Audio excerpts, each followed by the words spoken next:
नमस्कार दोस्तों, मेरे यूट्यूब चैनल में आपका बहुत बहुत स्वागत है। आज मैं आपको भादो महीने की कृष्ण पक्ष की गणेश चतुर्थी की व्रत कथा सुनाने जा रही हूँ। पार्वती जी ने गणेश जी से कहा, हे पुत्र, भादो कृष्ण गणेश चतुर्थी को शकट नाशक गणेश चतुर्थी कहा गया है। अतः उस दिन का व्रत किस प्रकार किया जाता है, मुझे समझाकर कहिए। गणेश जी ने कहा, हे माता, भादो कृष्ण चतुर्थी का व्रत संकटों का नाशक, विविध फलदायक एवं संपूर्ण सिद्धियों को देने वाला है तथा इसकी विधि पूर्वक पूजा करनी चाहिए। हे माते, इस व्रत के आहार संबंधी कुछ विशेषताएं हैं, उन्हें बतलाता हूँ। श्री कृष्ण जी ने कहते हुए, हे युधिष्ठिर, पुत्र की ऐसी बात सुनकर पार्वती जी ने उनसे पूछा कि आहार एवं पूजन में क्या विशेषता है, उसे कहिए। गणेश जी ने कहा, गुरु द्वारा वर्णित प्रणाली से इस दिन भक्ति भाव से पूजन करें। 12 महीनों में अलग अलग नामों से गणेश जी की पूजा करनी चाहिए। विनायक, एकदंत, कृष्णपिंग, गजानन, लंबोदर, भालचंद्र, हैरम, विकट, वक्रतुंड, आखुरथ, विघ्नराज और गणाधिप, इन 12 नामों से व्रती एवं व्रत करने वाले को गणेश जी की पूजा करनी चाहिए। अलग अलग महीने में क्रमशः एक एक नाम से पूजा करें। चतुर्थी के दिन प्रातः नित्य कर्म से निवृत्त होकर व्रत का संकल्प करें। रात्रि में चंद्र उदय होने पर पूजन तथा कथा श्रवण करें। पूर्व काल में राजा नल नामक एक पुण्यात्मा और यशस्वी राजा हुए। उनकी रूपशालिनी नानी दमयंती नाम से प्रसिद्ध थी।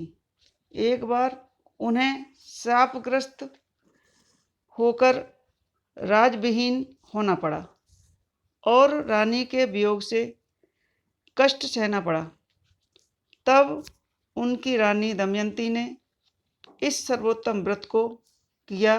पार्वती जी ने पूछा, हे पुत्र, दमयंती ने किस विधि से इस व्रत को किया और किस प्रकार व्रत के प्रभाव से 7 महीने के अंदर ही उन्हें अपने पति से मिलने का संयोग प्राप्त हुआ?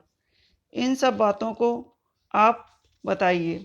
श्री कृष्ण जी ने कहा कि हे युधिष्ठिर, पार्वती जी के ऐसा पूछने पर बुद्धि के भंडार गणेश जी ने ऐसा उत्तर दिया, उसे मैं कहता हूँ, आप सुनिए। श्री गणेश जी कहते हैं, हे माता, राजा नल को बड़ी बड़ी आपदाओं का सामना करना पड़ा।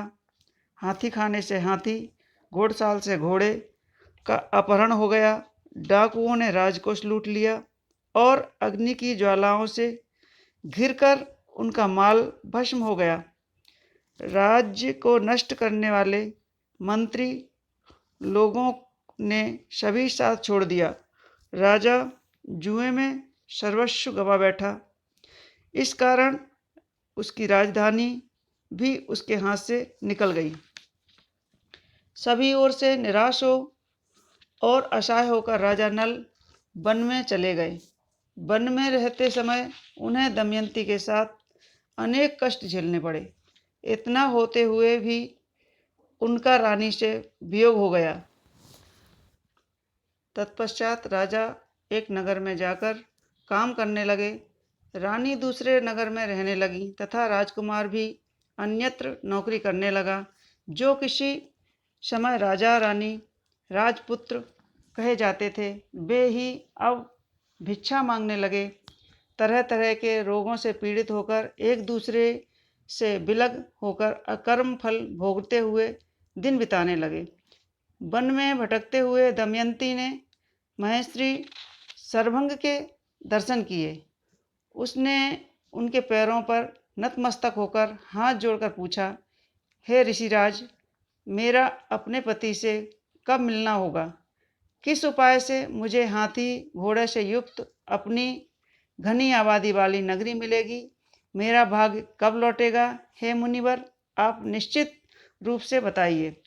श्री गणेश जी कहते हैं, दमयंती का प्रश्न सुनकर शरभंग मुनि ने कहा कि हे दमयंती, मैं तुम्हारा कल्याण करने वाला एक व्रत बताता हूँ, सुनो। इसमें घोर संकट का नाश होता है।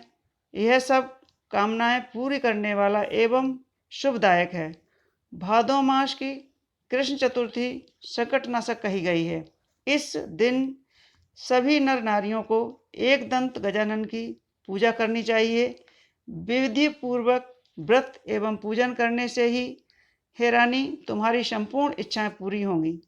7 महीने के अंदर ही तुम्हारा पति से मिलना होगा। यह बात मैं निश्चय पूर्वक कहता हूँ। गणेश जी कहते हैं, शरभंग मुनि का ऐसा उपदेश सुनकर दमयंती ने भादो मास की संकटनाशक चतुर्थी का व्रत प्रारंभ कर दिया और तभी से बराबर प्रति माह गणेश जी का पूजन करने लगी। 7 ही महीने में हे राजन, इस उत्तम व्रत को करने से उसे पति, राज्य, पुत्र और पूर्वकालीन वैभव आदि की प्राप्ति हो गई। पहले की तरह जैसे थे वैसे रहने लगे। श्री कृष्ण जी कहते हैं, हे युधिष्ठिर, इसी प्रकार इस व्रत को करने से आपको भी राज्य की प्राप्ति होगी और आपके सभी शत्रुओं का नाश होगा, यह निश्चित है। हे राजन, इस प्रकार मैंने सभी व्रतों में उत्तम गणेश चतुर्थी के व्रत का वर्णन किया है। यह सब संकटों का नाश करता है, आपके भाग्य की वृद्धि हो करेगा। बोलिए गणेश जी महाराज की जय। दोस्तों, कैसी लगी हमारी कथा हमें कमेंट्स बॉक्स में लिखकर अवश्य भेजें। साथ ही हमारे वीडियो को लाइक करें और शेयर करें और चैनल को सब्सक्राइब अवश्य करें।